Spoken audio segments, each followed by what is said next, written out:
This Torah class is brought to you by TorahAnytime.com. Okay, how's everybody doing? How's my jet lag? It's great. I enjoy jet lag. Now I'm used to it. I had a very good flight and a good seat. I got some sleep on the plane, so we're doing good. And especially we could learn together. What could be better? Okay, I'm not even giving this out yet because it's going to be more dramatic if I hand it out in the middle. Okay. Imagine if we had the opportunity to go into the Beis HaMikdash, to enter the Beis HaMikdash. We would be changed people. Our lives would be revolutionized. You know, there was a man by the name of Yossi Meshisa. Yossi Meshisa was a rebel. He was a heretic. He joined the enemy. And when the Romans came to destroy the Beis HaMikdash, they used him as a guinea pig. You know what a guinea pig is? They have such an expression over here. You know, basically, the Gentiles were afraid to go into the Beis HaMikdash, so they figured, okay, let's test the waters on this guy Yosef Meshisa. If he goes in and nothing happens to him, it's going to be safe sailing. So they send in Yosef Meshisa. They said, do us a favor, go into the Beis HaMikdash and take whatever you want. So he comes out, and he comes out with the most prized possession. He comes out with the menorah. You know, and they said, yeah, you have good taste. They said, you have very good taste, but you can have anything, but you can't have the menorah. So it's like, you know, I don't like to go shopping. Shopping is like the worst thing you could possibly do. So, what do I do? Where do I get my ties from? My father buys a lot of ties, and then I go into his closet, and he's like, Donnie, take whatever ties you want. And sometimes I say, you know, you have good taste. But he doesn't say, no, your taste is too good, you can't have that one. Whatever I choose, I can have the tie. But Yosef Meshisa, they're like, your taste is too good. You could take anything, but not the menorah. You can't have the menorah. So, whatever else you want, go back in one more time. He said, I'm not going. So what do you mean you're not going? You went in the first time. He said, I'm not going. Why? He said, woe to me that I angered my Creator one time, I'm not going to do it again. So the Panovich Rav asks, if he went in the first time, why wouldn't he do it again? You know, the Panovich Rav was one of the great architects of Torah, one of the great builders of Torah. In fact, he was also one of the great all-time best fundraisers. You know, sometimes rabbis have to fundraise. It's not a pleasant job. Nobody likes to ask other people for money. I know you don't like to be asked for money, but people asking don't even like. But the Panovich Rav was an expert fundraiser. He was such a good fundraiser. The joke goes, how do you know there's no life on Mars? Right? Maybe there is life on Mars. Because if there was life on Mars, the Panovich Rav would have gone there to fundraise. You know, so Panovich Rav says the reason why Yosef Meshisa did not go into the Beis HaMikdash is because he already went in one time, and when he went in one time, it changed his life. The Kedusha, the infusion of Kedusha that he experienced going to the Beis HaMikdash one time, it elevated him so greatly that it changed his life forever. Friends, imagine if we had the opportunity to go into the Beis HaMikdash, we would be different people. But the truth is, we do have the opportunity to go into the Beis HaMikdash. We do it every single day. I want to share with you a perspective on Tefilla that will revolutionize the way you daven. It's really a remarkable perspective on Tefillah. It comes primarily from the Sefer of Reb Shimon Schwab on Tefillah, but it's not his invention. This was originally the Chiddush of Rabbi Yaakov Emden. It's something that if you could recognize this and appreciate this, it will forever change the way you daven. Let me share with you the way I came to it, and Be'ezus Hashem, it's really a great gift. Every morning, when a Jew wakes up, the first thing that we do, we say Moida Ani. But did you know that women are not supposed to say Moida Ani? Yeah, they never told you that in school? Women are not supposed to say Moida Ani. They're supposed to say Moida Ani, Lashon Nekeva. You know that? Shlomo Zalman says you don't say Moida, Moda Ani. You could ask your local Orthodox consultant. But that's what Rav Shlomo Zalman Auerbach writes. Moda ani lefanecha melech havekem shechazarta bi nishmasi bechemla kama mean pause. Rab, not bechemla rabba. In the song it's bechemla rabba emunasa. It's wrong. It's bechemla pause rabba emunasacha. Fine. But before you say even moda ani or very shortly after, you're supposed to wash negel vaser. Why do you wash negel vaser? You were supposed to wash your hands 3 times. Because in the course of the night, when the neshama goes up to Shamayim, it creates a vacuum of kedusha. The forces of impurity come onto the body, and then in the morning, when the neshama comes back, they are banished except for the fingertips. So the first thing you do in the morning is you want to wash your hands. Okay. Now, very important. Before you wash negel vaser, you can't touch food. You can't touch your eyes. You can't touch your ears. You can't touch your nose. Not only can you not, you don't even touch them on the outside. There's impurity on the hands. You don't want it to get into the body. That's negel vaser. You have to feed a baby. You should make sure you wash your hands for negel vaser before you feed the baby. Well, the baby is old enough to eat with his own hands. It is recommended. The kid's already eating finger food. Go ahead, wash negel vaser. For sure, by the age of 6 or 7, the child is the age of chinuch, then you should wash the kid's hands for negel vaser. But it's a good idea that once the kid is eating with his hands already, you should wash his hands for negel vaser. Now, if you came here just to hear this, I want to share with you something very important. Many people, when they wake up in the morning, what's the first thing they do? They check their phone. And they think that's what it says in Shulchan Aruch, right? Many people, they think Shulchan Aruch says, Yiskaber ka'ari lakam ba'boiker l'chapes ba-telephone. But I just want to say, it doesn't say that. It doesn't say in Shulchan Aruch you should check your phone first thing in the morning. In fact, you shouldn't check your phone first thing in the morning. The first thing you do in the morning should always be avodas Hashem.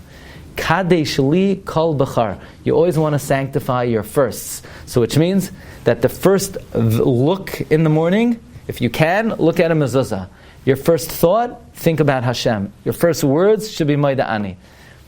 A good practice is don't check your phone until after you're daven. You're not missing anything. What are you missing? It's a bill. Well, what do they want from you already? You're not missing anything. And if you wait until after you daven, you'll hear good things. You'll get besuros tayvos on the phone. They'll tell you you won the lottery, guaranteed. No, I'm just joking. But you'll hear good news. It's better to start your day with avodas Hashem than to start your day with your phone. Anyway, you're so addicted to it. Get off it already. Not you. I mean people in New York. But okay. But there's another interesting halacha, and that even if you wash negel vaser, most people, they're not davening right away. They still have to get dressed. They have to brush their teeth. They have to get themselves together. Did you know that you're going to wash your hands another time before you daven? And you make a bracha al natilas yadayim, right? Did you know that you make a bracha al natilas yadayim in the morning? And why you make a bracha al natilas yadayim? You're not eating bread yet. You ever wonder about that? Why in the world am I making a bracha? Do women say al natilas yadayim? I think so. It's in the siddur. Yeah, you make it? Let's take an unofficial poll. Who would like to identify themselves as somebody who says the bracha of al natilas yadayim in the morning? Right? That's the way you ask the question. Yeah, we all. They do it, right? Okay, so see, I'm not putting you on the spot. I'm not asking if you actually do it. If you identify as somebody who would like to do it, right? So why are you saying al natilas yadayim in the morning? You ever wonder about that? You're not eating bread. So the Rajva says something very interesting. The Rajva says that when you wake up in the morning, you're like a kohen. And a kohen would inaugurate his avodah in the Beis HaMikdash by washing his hands from the kiyar. The kiyar was a big laver of water in the beginning of the Beis HaMikdash from which the kohen would wash his hands. And every day, when you start your avodas Hashem, you're like a kohen inaugurating his avodah in the Beis HaMikdash.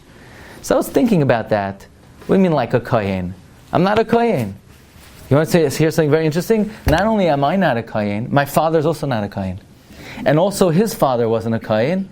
And it's well, what's the likelihood? No one in my patrilineal descent was a kohen.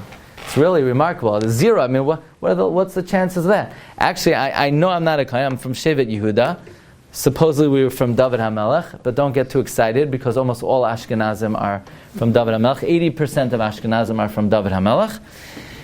And so why do I have to wash my hands in the morning? Kohanim had to wash their hands in the morning. Why do I have to wash my hands in the morning? But here's another interesting halacha. And this is what I call one of the most misunderstood halachos in Shulchan Aruch. Shulchan Aruch writes in Siman Tzadi Daled that when I daven Shemona Esrei, so I'm supposed to face east, right? Do they face east in Amsterdam? You guys face east? Southeast or straight or due east? Southeast? Let's face Mizrach, yeah? And you face Eretz Yisrael. You face Yerushalayim. It's okay, but I'm going to sit there. But then the Mechaber, the Shulchan Aruch says, you face Eretz Yisrael, you face Yerushalayim, and Yechavein es atzmai lebeis kodesh hakadashim. You should have kavana to the Holy of Holies. So I think most people understand that to mean you should face the Holy of Holies. But if you think about that, does that really make any sense? Once I'm already facing Eretz Yisrael, I'm already facing Yerushalayim, so then I'm facing the Holy of Holies. I can't get myself any more precise. If I'm in a different country and I'm facing Eretz Yisrael or Yerushalayim, I can't get myself any more precise by facing the Holy of Holies. So the Mishabura says, no, it doesn't mean you should face the Holy of Holies. This is a very important halacha. You should have kavana, that when you daven Shemona Esrei, have in mind, imagine yourself like you're standing in the Holy of Holies, the Kodesh HaKodashim. Did you know that halacha? That when you daven Shemona Esrei, you're supposed to imagine yourself standing in the Kodesh HaKodashim.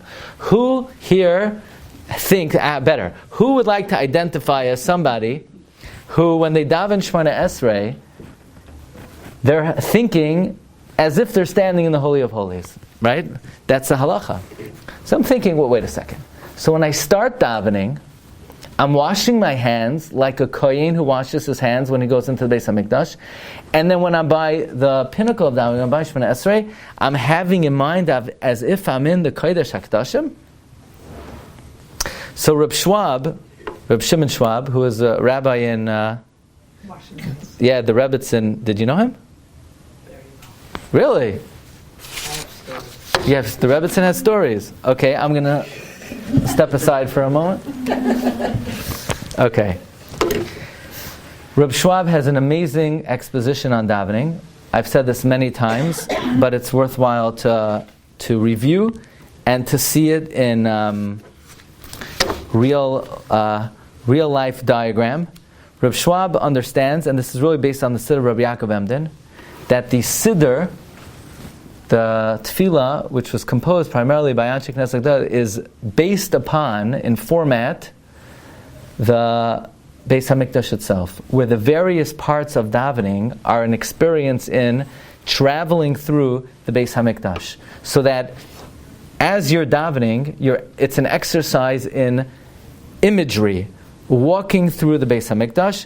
And I would like to hand out these very beautiful, colorful handouts, courtesy of ArtScroll, Masorah Publications, and actually with permission from ArtScroll, that my wife made this for this year. And you could take it, you could put it in your siddur, you could hang it up in your living room, you could frame it, and it's a life-changing perspective on davening. Now, you see, in America they have these stores that are open 24 hours a day. Let's see if you know anything about America. What stores in America are open 24 hours a day? You could get a coffee, you could get a Coca-Cola, you could get whatever you want. 7-Eleven. Yeah, you ever hear of 7-Eleven? No? Well, you don't come to America? You need to get around a little bit. Do you know what a 7-Eleven is? Yeah. Okay. The Beis HaMikdash was not 7-Eleven. It's not open 24 hours a day. It opens at the crack of dawn. But there were tzaddikim and chasidim that would congregate in an area that you have over here in the Ezras Nashim, and they would already be saying Tehillim, Bakashais, Tchinais before the crack of dawn, and all the tefillos in the Siddur that precede the Birchas HaShachar, Adonai Olam, and Yigdal, and Matoivu, and all the other tefillos, that represents the area of the Beis HaMikdash known as the Ezras Nashim. Okay, we move on. You come to the shul, the first thing you do is, you say Berchas HaShachar. What's Asher Nasan Nasach Vivina, Lahavchim Yom Vein Laila. Shaloi Asani Goy, Shaloi Asani Aved, Sha'asani Kertzainoi, She'Poikeach Ivrim, Mal Besharumim. Yeah, those are the brachos. Does anybody know? How many brachos are there? 15 brachos. So I don't know, why 15? It's actually, really there are 14 brachos according to the Gemara. And then there's a later bracha that was added in the times of the Gaonim. Hanoisein layaev kayach. God gives the weary strength. I personally am very happy that they added that bracha. Sometimes in the morning, I'm tired. Even now, I should say that bracha. But God gives strength to the weary. Maybe it was added later in history because Kallah Yisrael, after so much suffering and so much tragedy, we're worn out, we're weary, and we need Hashem to infuse us with strength. Why are there 15 brachos HaShachar? Because to get from the Ezras Nashim to the area of the Ezras Yisrael, there are exactly 15 steps. So as we're making each one of the brachos HaShachar, we're virtually going up from step to step to step from the Ezras Nashim to the Ezras Yisrael. Okay, so that's a very beautiful perspective on the Berachos HaShachar. These are not just 15 things we're thanking Hashem for. These are 15 steps of elevation to get us from Ezras Nashim to the Ezras Yisrael. Now, the next part of davening, even many men don't say, actually most men don't say it, but it's in the Siddur, it's before the Karbanos. It's, you talk about Hashem ingathering the exiles, and you make a bracha, Baruch Atah Hashem, Mekadesh Shemai Barabim. You ever hear that bracha? Many men are not even in shul at that time. But in many Nusach Ashkenaz shuls, they don't even say that. They start with Mizmar Shir. In many yeshivas, they start with Mizmar Shir. But it's in the Siddur, it's a bracha. Baruch Atah Hashem, Mekadesh Shemai Barabim. Let me explain to you what this represents. You see, were Gentiles allowed to go into the Beis HaMikdash? Technically, there were many areas they were allowed to go in, because it's ki beisi beis tefilla yikare l'chal ha'amim. The Beis HaMikdash is a house of worship and prayer for all nations. However, they're not allowed to go beyond the Ezras Nashim. They can't go into the Ezras Yisrael. So can you imagine you're going to the Beis HaMikdash with your business partner, with Tony, with Frank, and Tony and Frank, they're coming with karbanos also. They're allowed to send karbanos, they just can't go in. And at a certain point, you say, hey, Tony, you stay out. This is only for Jewish people. They don't like that. They say that's prejudiced. That's, so what could I do? God only lets His children in. Because don't make a mistake, only the Jewish people are the children of Hashem. Only the Jewish people are God's children. All of mankind is man's handiwork. All of mankind is created in the image of God. Only the Jewish people are the children of Hashem. So He allows the children. So they say, this is not fair, this is prejudice. And it's dangerous to make that separation. So at that point we say, Shema Yisrael Hashem Elokeinu Hashem Echad. Meaning we're ready to give up our lives. And that's when we go into the Ezras Yisrael. Now I'm going to tell you a chiddush. Actually, my father showed it to me, and it seems like the Mishnah Berurah holds of this. This is the psak of the Mishnah Berurah. Rabbi Yashav writes likewise, and I told my wife started doing this, my mother started doing it, my sister started doing it. I'm not telling you what to do. I'm just like a guest, a friend. You could ask your local Orthodox rabbis. What do you call them here? Rabbis, chachamim, rabbis. Okay, that's when you're in a good mood. Okay, so you ask your local Orthodox, the chacham. Yeah, I know. I'm just like just for like some interaction between the rabbi and the audience. Because okay, do you know that before Shacharis, it's preferable to say karbanos? Many men don't say karbanos. In yeshivas, they don't really say karbanos. But at the minimum, one is required to say the Parshas HaTamid. And Rabbi Yashiv says, and Mishnah Berurah says, women should say the Parshas HaTamid. So don't feel bad if you don't, because most people never heard this before. But you can look into it, do your own research, ask. What? What does the text look like? The Parsha Tamid go like that. First there's a Tefilla that goes Yiratzmo Fanecha Hashem Elokeinu V'Gnosenu Shetarachim Aleinu V'Simcha Lanu Kol Chatoseinu. But the Parsha Tamid is Vayidaber Hashem Moshe Lemar Tzavis Mesamrat Alemas Karbani Lachmili Shai Reich Nichochi Tishma Lakavli B'Mayda. It's one paragraph. Okay. You could ask your local rabbis, and when they hear the question, they're like, I never heard that. They're going to look it up, and then they're going to come back to you in a week, and they're going to say, yeah, you really have to say that, even though nobody ever asked them that question before. But that's what Rabbi Yashiv writes. I'm not here to tell you what to do, but even men, some men don't have time to say karbanos, so your job is to kick them out of the house early enough that they could get to the shul on time, obviously in a very nice way. If you don't know how to do that, then don't bother. But Karbanos correspond to the Mizbeach. Okay, so as you're entering the Beis Hamikdash, if you look on your chart, you come to the Mizbeach. This is the great Mizbeach that was always consuming Karbanos. This corresponds to the part of the davening of Karbanos. So at the very least, you're going to want to say the Parshas HaTamid. Now, you're not yet in what is known as the Heichal. The Heichal is the Holy of Holies and the Holy, okay? In order to get up there, you have to climb 12 steps. Okay, I'm at number 53. Do you see where these stairs over here in the middle? These light blue stairs, look where I'm pointing. There are these stairs, there are 12 stairs, and then the platform of the Ulam, a total of 13 stairs. The 12 stairs and the platform. That corresponds to Rabbi Shmuel Oimer B'Shalosh Esrei Midos HaTorah Nidreshes Bahem, the 13 principles of exegesis, of drush, Kavachomer. You know, before Pesukei Zimra, there's a passage before Pesukei Zimra. Rabbi Shmuel Oimer B'Shalosh Esrei Midos HaTorah Nidreshes Bahem Kavachomer Gzer Shem B'Ninam Mikos Vechad. I'll tell you, technically, you're not halachically obligated to say that. I like to say it only because, like, in my mind, how am I supposed to get from the Mizbeach into the Ulam if I don't say it? These are the stairs, so I like to say it. But the point is, it's not that you have to say every single part, but recognize that the davening is a process of entering the Beis HaMikdash until you ultimately get to the Kodesh HaKadoshim. Now we come to the Ulam. Let me show you, the Ulam is a very wide opening. See the Ulam, you see where it says Baruch She'amar?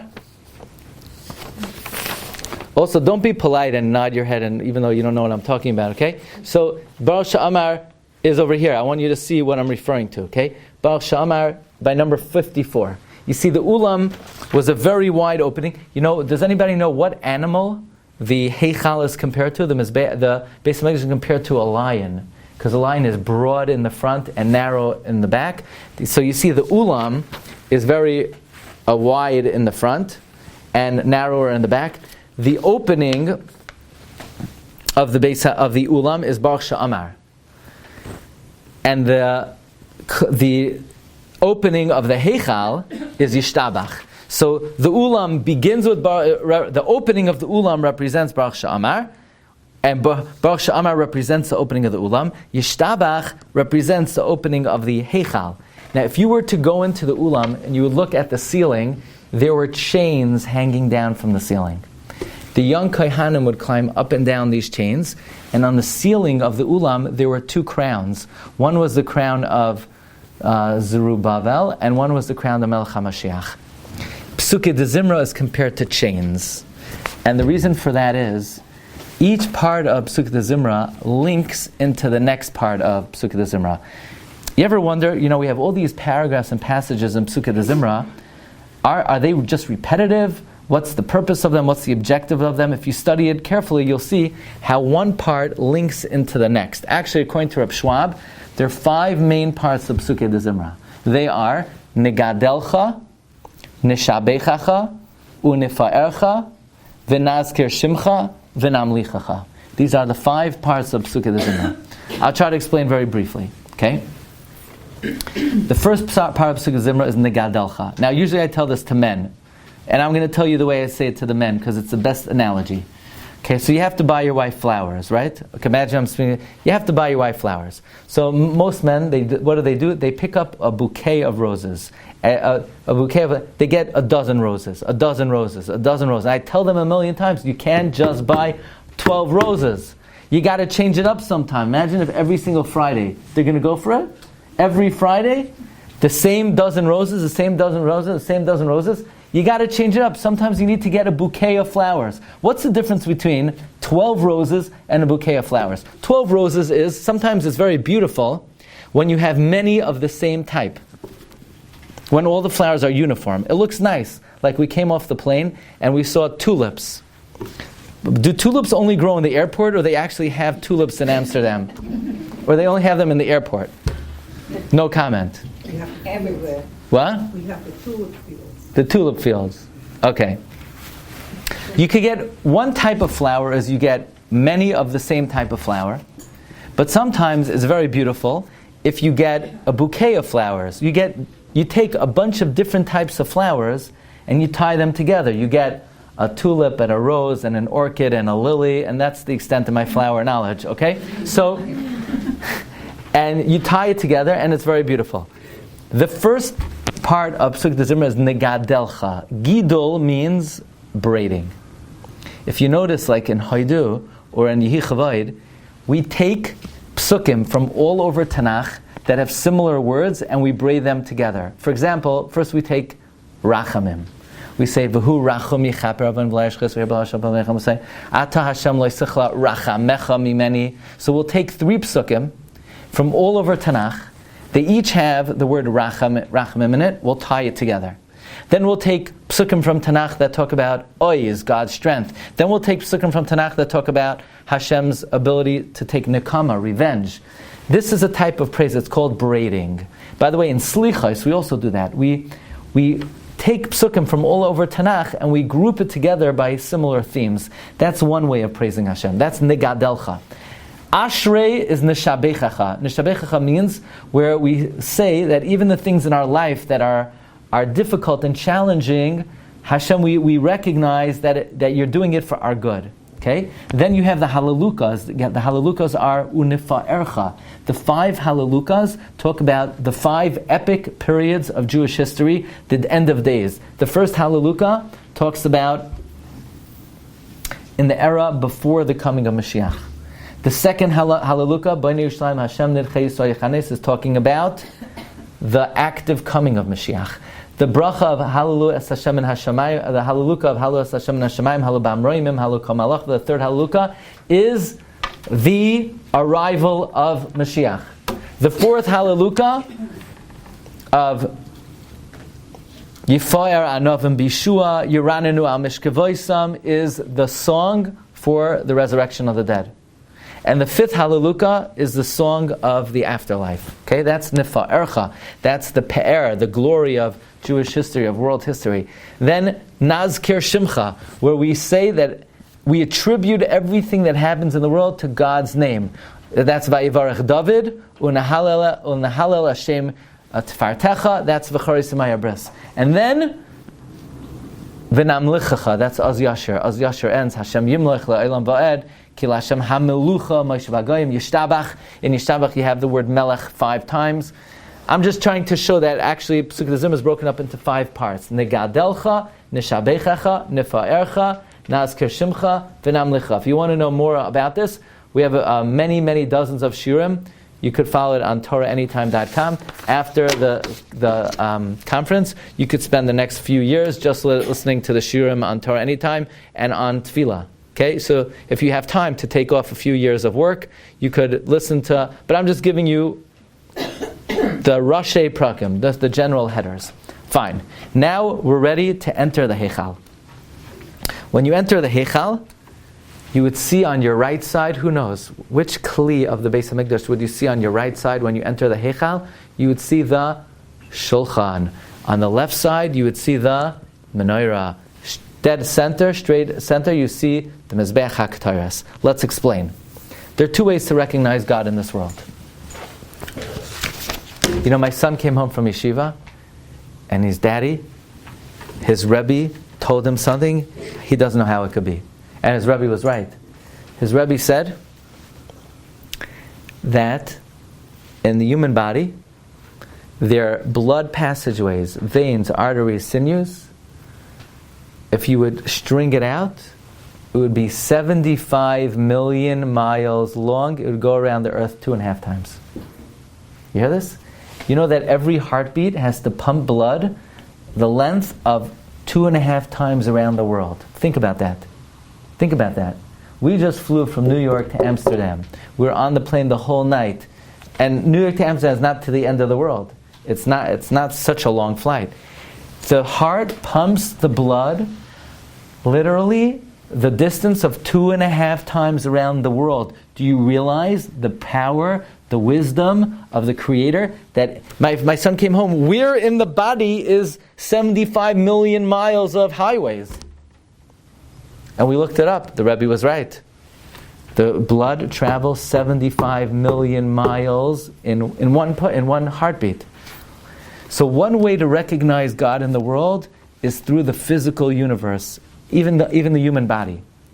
That is reflected by the Shulchan.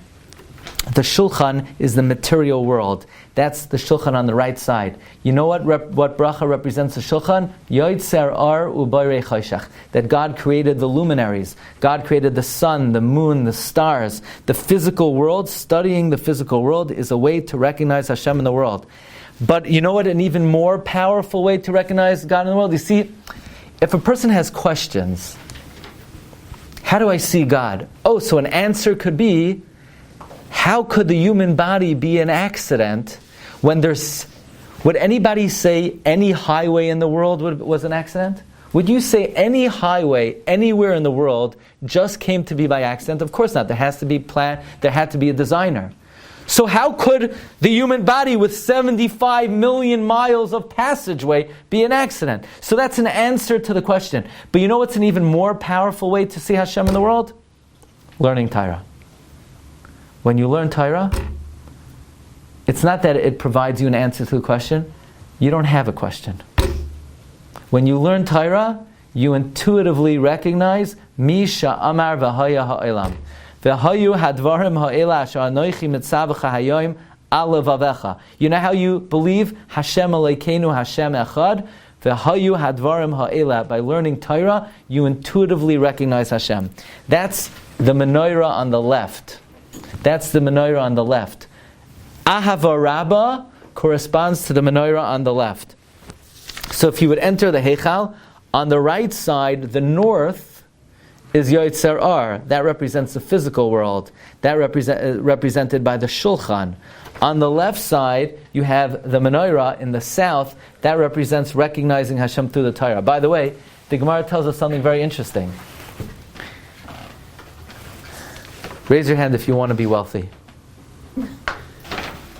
Raise your hand if you want to be wise.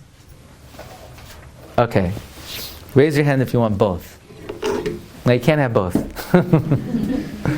So the Gemara says, Haroitza lahachkim yadrim. If you want to be wise, south. If you want to be wealthy, north. The simanech, the siman is, the shulchan, the material table is in the north. The menorah, wisdom, is in the south. So what that means, the Gemara says, is when you daven Shemona Esrei, you face east, right? But if you want wealth, position yourself slightly north. You want wisdom, position yourself slightly south. Those who know, if you have wisdom, you have wealth. If you have wealth, you'll probably lose it anyway, right? So it's better to go for the wisdom than the wealth. But the Shulchan represents the material world, the menorah represents the spiritual world. And then dead in center you have Mizbeach HaKetoras, that represents Kriya Shema. Now why does the Mizbeach HaKetoras represent Kriya Shema? I'm going to share with you another halacha. When you say Shema, the Shulchan Aruch says you should say Shema be'ema, be'yira, be'resas, u'v'zeya. With fear, with dread, with shaking, and with trembling. Why do you need to get so worked up when you say Shema? The reason is, the Rashba says, when you say Shema, one is supposed to think that if ever put to the ultimate test, they would give up their life al Kiddush Hashem. This is not like a nice thing to do. This is the fundamental kavana when one says Shema. One should think, if ever put to the ultimate test, one would give up their life al Kiddush Hashem. So therefore, it's a very traumatic experience. Actually, the Rabbi Elimelech of Luzhensk says that when you say Shema, you should imagine yourself like in a raging fire, that you would jump in the fire for Hashem. Shema is a declaration that you would be Moiser Nefesh al Kiddush Hashem. That is represented by the Mizbeach HaKetoras, the altar of incense. On the altar of incense, you're makriv like something the soul benefits from, a fragrance, the Ketoras. So the Mizbeach HaKetoras represents Kriya Shema. You're about to get to the Holy of Holies. There's a curtain in the way. The curtain is the Pareiches. The Pareiches represents the bracha of Goal Yisrael. And then when you daven Shmoneh Esrei, not that you face the Kodesh HaKadoshim, you imagine yourself as if you're standing in the Holy of Holies. So actually each part of davening is an exercise in virtually entering the Beis HaMikdash. So it's not that, we call davening avodah shebelev, a service of the heart. Why is it an avodah? An avodah is something you do in the Beis HaMikdash. Exactly. When we daven, we're actually going into the Beis HaMikdash. That means when you wake up in the morning, every Jew is in effect a kohen. And every Jew, aside from Negel Vaser, before you daven, you wash your hands and you make a bracha on the Netilas Yadayim like a kohen who's entering the Beis HaMikdash. And when you daven Shmoneh Esrei, you're literally in the Holy of Holies. So here's the executive recap. All the tefillos in the beginning of davening correspond to Ezras Nashim. You say the 15 Berchos HaShachar, you go up the 15 steps from the Ezras Nashim to the Ezras Yisrael. The bracha of Mekadesh Shemai Barabim is the Ezras Yisrael. Karbanos represents the Mizbeach, number 30. Rabbi Shmuel Omer, number 53, the stairs going up to the Ulam. Baruch She'amar, the entrance of the Ulam. The actual Ulam is Psukei de Zimra. The entrance of the Heichal is Yishtabach. Every morning, you're looking at the Mizbeach when you say Yotzar Varech Hoshech. Every morning, you're looking at the Menorah when you say Ahava Rabbah. You're at the Mizbeach HaKetoras when you say Shema. You're at the Paroiches when you say Goal Yisrael. And then, during Shmoneh Esrei, you're literally in the Holy of Holies. Now, would anybody go into the Beis HaMikdash with a phone? No. That's why no Jews have a phone on them when they daven, right? I don't know any Jews that have a phone on them when they daven. Don't look at me, I don't have a phone on me when I daven, right? I don't know any Jews who would do something like that. So they say, put it on vibrate. Would a Jew bring a phone on vibrate while they would go into the Beis HaMikdash? Nah. It would be defiling the Beis HaMikdash. It would be like bringing, I don't know what into the Beis, I don't even want to say what. And say, well, I'll put it on silent. No, you can't do that. When you pray, you're entering the Beis HaMikdash, you take the stupid phone and you put it somewhere else. You don't have it on you when you daven. Otherwise, how are you supposed to go into this holy places? That will be a real avodah shebelev. That's a real service. That's a real tefillah. That's a tefillah that we could focus all of our energies on connecting to HaKadosh Baruch Hu. The Chavis Havavos writes, there are 5 essential purposes of davening. And you want to hear something amazing? None of the purpose of davening is to ask for something and have your prayers answered. It is a fatal mistake. It is a fatal error to think that I daven because I need things and I'm asking Hashem and I hope He's going to give them to me. It's true. We do hope He's going to give it to us. That's not why we daven. You know why we daven? Number 1, says the Chavis Havavos, Tefillah is the humbling of the soul before the Creator. Number 2, it's the elevating It's being meroimim HaKadosh Baruch Hu. It's elevating Hashem. Number 3, it's thanking Him. It's thanking Him. Number 4, it's casting our burden on Hashem. Not asking, it's not, oh, I need help with this, so Hashem help me.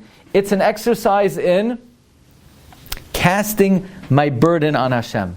These are fundamental parts of davening that are facilitated. We'll be able to focus on them if we can have this imagery in mind that davening is literally entering before HaKadosh Baruch Hu. We could properly humble ourselves before HaKadosh Baruch Hu, elevate Hashem in our eyes, throw our burden on Hashem, trust in Him, and thank Him for everything that He gives us. And then when our davening is over, we say the following tefillah. We say, Yehi ratzon milfanecha Hashem Elokeinu v'Elokei Avoseinu. May it be Your will. Sheyibane Beis Hamikdash b'mheira v'yameinu. We've entered the Beis Hamikdash virtually. We've entered all the various spots through the progression of tefillah. Now we're ready for the real thing. So in the merit of us trying to adopt this perspective on davening, may HaKadosh Baruch Hu accept all of our prayers, that we should all be zoicha. Next time, Yarchei Kallah, in the Beis Hamikdash, b'mheira v'yameinu, amen. Thank you very much. You've just experienced another Torah class brought to you by TorahAnytime.com.